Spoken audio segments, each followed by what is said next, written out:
the secret to clearly revealing what you want to do. Is life boring and uninteresting? Do you lack motivation in everything? Feel like you don't know why you're living? And feel empty? This could be the early stages of depression, so you must take action before it progresses further. The reason there is no joy is that you do not know what you like. You must find that out first. Here is one secret. Open a notebook. On the left side, write down the things you hate most, starting from those you want to avoid immediately, those that make you stiffen with fear, to those that are disgusting. List them from the strongest stimulus to the weakest. Once the left side is full, fill the right side with positive and beneficial items that are the exact opposite of the left list. Once the right side is filled, those are the things you truly like. Tear off and discard the left side, leaving only the right.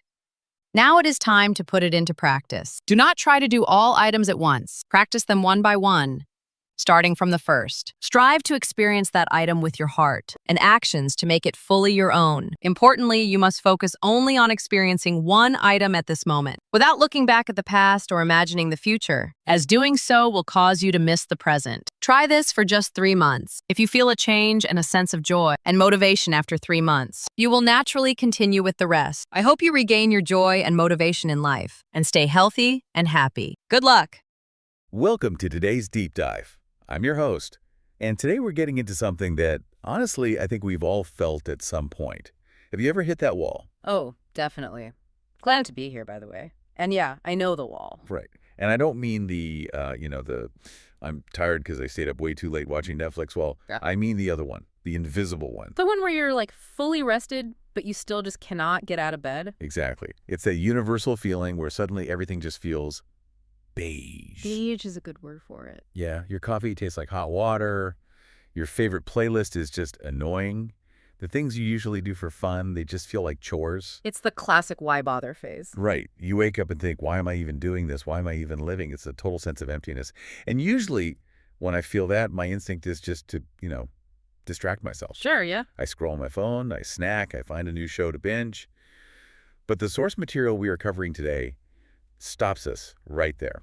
It basically grabs us by the shoulders and shakes us. It really does. And it raises the stakes immediately because the source says, look, this isn't just a funk. Right. This isn't just you having a bad week. The source warns that these feelings, this lack of joy, this hollowness can actually be the early stages of depression. Which is a heavy realization. Very. It's a warning light on the dashboard that we usually just tape over. I think a lot of us just assume it'll pass, right? Like bad weather. But the source is very clear. You need to set up a counter strategy before it progresses any further. You cannot just wait for the clouds to part. You have to actually change the climate. Okay, so we have the problem. The void, let's call it. Now, usually when I feel like that, I blame the world. I say, my job is boring, or this town is boring, or there's nothing good on TV. Blaming the external. Right. But here is where it gets really interesting. Our source has a diagnosis for why this lack of joy occurs. And it has absolutely nothing to do with the external world. Precisely. The diagnosis is surprisingly simple, yet most of us miss it completely. The source argues that you don't feel joy because you don't actually know what you like. Which, that sounds crazy, to be honest. I feel like I know what I like. Do you? Well, I like pizza. I like sleeping in on Saturdays. I like, checking my email. But do you really, or do you just do those things because they're easy or because everyone else does them? Oh, I see. The source suggests that we've lost touch with our core visceral desires, and because we don't know what truly sparks that intense joy, we're left with this gray static. We can't pursue happiness if we don't have a clear definition of what that looks like for us personally. Exactly. So the mission for this deep dive is to fix that definition. Yeah. We're going to unpack the source's very practical, very specific, step-by-step method to reclaim that zest for life. And the best part is it's incredibly accessible. It really is. It doesn't require a therapist. It doesn't require a retreat in Bali or buying a convertible. It requires a notebook. Just a simple notebook and a pen. So let's get into the method. Imagine I've got my notebook. I'm sitting at my desk feeling beige. If you told me to write a list to find my happiness, I'd probably start writing happiness at the top. Naturally. And then I'd list things I think I want, $1 million, six-pack abs, that kind of thing. And that would be the wrong move, according to this text. In fact, that's the trap. So where do we start? The process starts not with what you want, but with the exact opposite. You open the notebook and you focus exclusively on the left side of the page. Okay, but left side. And on this left side, you are going to write down the things you dislike the most. So I'm writing a hate list. Essentially, yes, a hate list. Hold on, though. If I'm already feeling beige or unmotivated or bordering on depressed, is it really a good idea to sit down and write a manifesto of everything I hate? It sounds risky, I know. It sounds like a recipe for a downward spiral. Shouldn't we be focusing on gratitude or something positive? It's a totally valid concern. It feels counterintuitive to dig into the muck when you want to get clean. But the source argues that gratitude when you're numb is often just performance art. Performance art. Wow. Yeah, you're faking it. You're telling yourself you're grateful for the sunshine when you actually feel absolutely nothing. So you're saying the hate is more honest. Pain is always honest. Pain cuts through the numbness. The source uses the negative list not to wallow, but as a diagnostic tool. Interesting. It's often much easier for us to identify pain than pleasure. Pain is loud. Discomfort is loud. When you're in that beige state, your desire sensor might be broken, but your repulsion sensor is usually still working just fine. That's actually true. If you ask me what my dream life is, I might freeze up. Yeah. But if you ask me what annoys me... You'd have a list in seconds. Exactly. But here's the catch with the source material, right? You aren't just listing mild annoyances. No, you aren't listing people who chew loudly or traffic jams, unless those things trigger a very specific, intense reaction in you. Right, the criteria the source gives are surprisingly intense. These are visceral reactions. We're talking about things that, upon seeing them, make you want to flee immediately. It mentions things that cause fear, things that make your hair stand on end, literally giving you goosebumps. Make your body physically stiffen or become rigid. That's a powerful image. It's not a mental, oh, I don't prefer this. It's a somatic bodily rejection. And it uses terms like disgusting, loathsome, or repulsive. So we aren't talking about Monday mornings. We're talking about, say, the feeling of being trapped in a conversation with someone who condescends to you, that tightening in your chest. Or the physical sensation of a chaotic, messy environment if you're someone who craves order. It has to be something that makes your skin crawl. Okay, so I'm visualizing this. I'm sitting there, maybe sweating a little bit because I'm thinking about all the things that make my body stiffen. I've filled up the left side of the page, and there's a specific order to this too, isn't there? Yes, there is. You don't just jot them down randomly. You start with the strongest stimuli. The things you hate the absolute most go at the very top. Okay. And then you work your way down to the weaker ones. So now I have a page full of nightmares. Micromanagement, fluorescent lights, loneliness, whatever it is. The page is radiating negativity. I'm feeling pretty terrible. What do we do now? Now we move to the next phase, which is the flip. This is where the magic happens. You move your pen to the right side of the notebook. And what goes there? The logic is really elegant. For every item on the left, every specific horror or disgust, you write its exact opposite on the right. The opposite. Yes, the positive, beneficial counterpart. If the left side says being trapped in a chaotic, noisy crowd, the right side isn't just not that. Right. It's not just the absence of pain. Exactly. It's the specific opposite state that brings peace or benefit. I see. So if the left side is micromanagement that makes my chest tight, the right side isn't just no boss. It might be complete creative autonomy. Spot on. You go down the list line by line. Item 1 on the left gets converted to item 1 on the right, item 2 to item 2, and so on. And this leads to that aha moment the source talks about. Yeah. Because I imagine as you're writing that right side, the lights start to turn on. It's a total revelation. Because once you finish filling the right side, you realize something profound. This list, the right side, is the list of things you love. By defining the negative, you have inadvertently defined your desires. Yes. It's like a photo negative. You couldn't see the picture before because it was too bright or too blurry.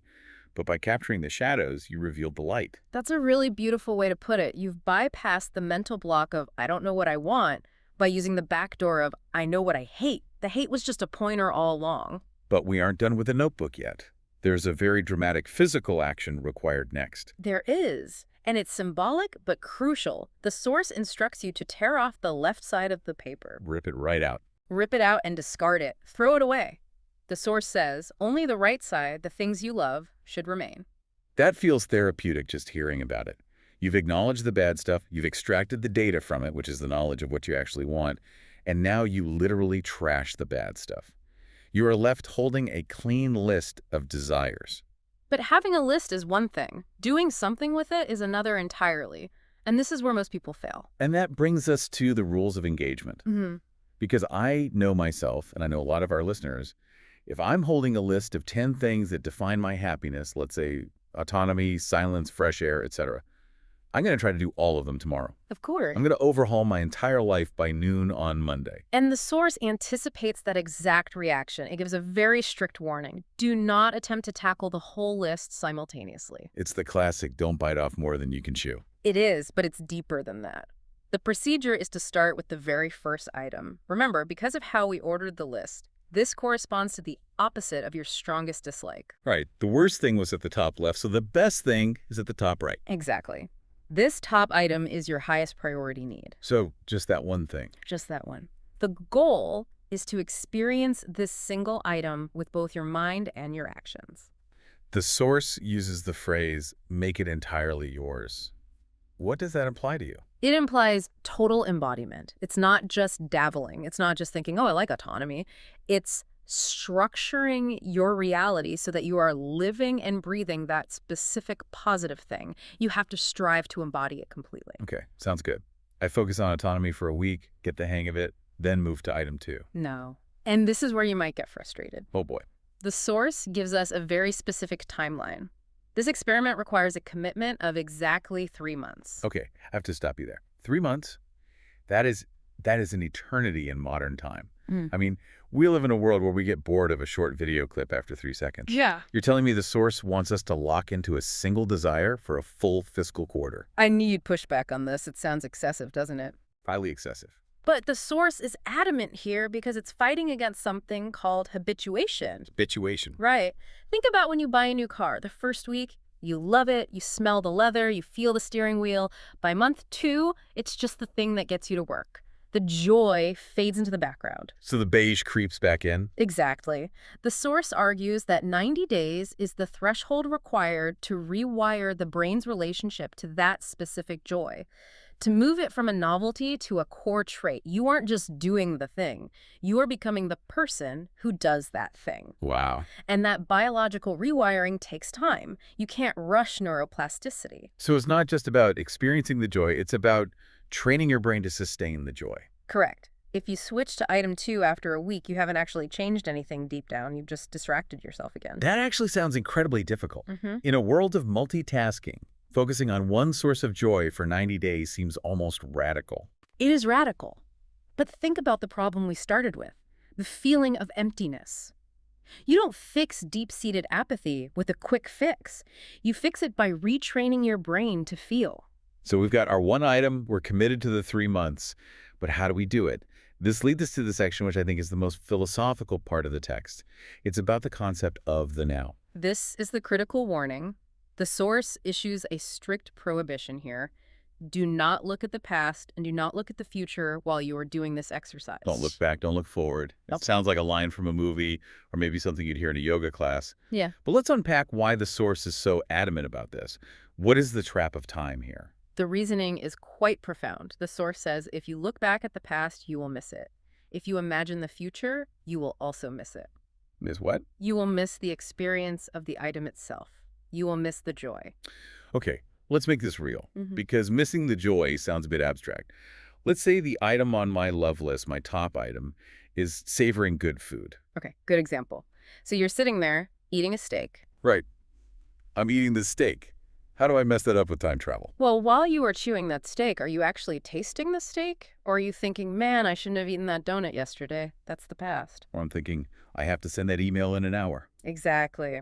In both those cases, the steak, the actual source of joy, is physically in your mouth, but you aren't there to experience it. You've time traveled.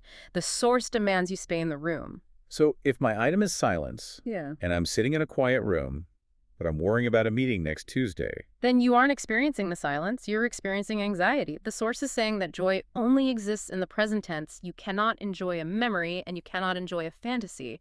You can only enjoy what is right here. that requires a level of hyper-focus that is pretty rare these days. It sounds exhausting, actually. It is work. The source openly admits this. It says you must exert effort and struggle to experience that one specific item right now. It requires concentration to hold on to that single item without distraction. It's active, not passive. You have to fight to stay in the moment with the thing you love. Yes. It's almost like meditation, but active meditation.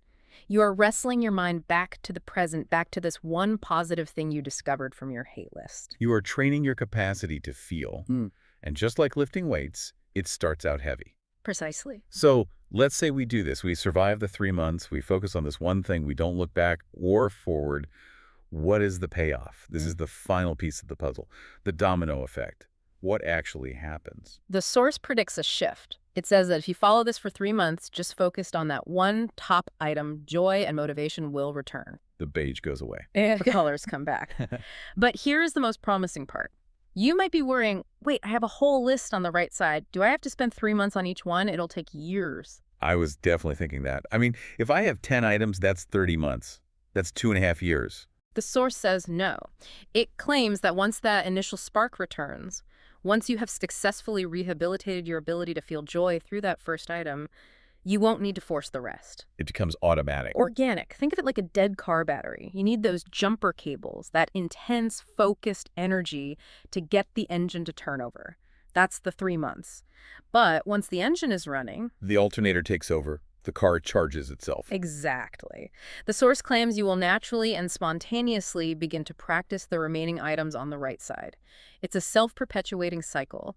You just need to push the first domino over. That takes a lot of pressure off. You do the hard work on the biggest thing, and the rest flows from there. It's about jump-starting the engine. Once the engine is running, the car drives. The source closes with some really warm sentiments, doesn't it? It does. It offers a blessing for the reader's health, happiness, and the recovery of their life's joy. It really frames this whole exercise not as a productivity hack to get more done, but as a path to healing. It's a nice reminder that the goal here isn't just to be efficient, but to actually enjoy being alive, which feels like something we forget when we're busy making to-do lists. Which is the most important goal there is. So let's bring this all together. If you are feeling that emptiness, that lack of motivation, here is the plan. Step 1, get the notebook. Step 2, write down the things that make your skin crawl the worst of the worst on the left. Be visceral. Be honest. Step 3, flip them. Write the positive opposites on the right. Step 4, rip that left page out and throw it in the trash. Get rid of it. And finally, take the top item on the right. Focus on it. Embody it. Live it for 3 months, and do it only in the present moment. No past, no future. It sounds simple, but it's powerful. It's about clearing the noise to hear the music again. And realizing that you knew the tune all along, you just needed to turn off the static. I love that. You know, before we wrap up, there's one last thought I want to leave you with. It's something that struck me while we were analyzing this method. We spend so much time running away from our fears, our anxieties, the things we hate. We treat them like enemies. We try to numb them or ignore them. But according to this method, well, not ... but you get what I mean. According to this method, those fears were the key the whole time. How do you mean?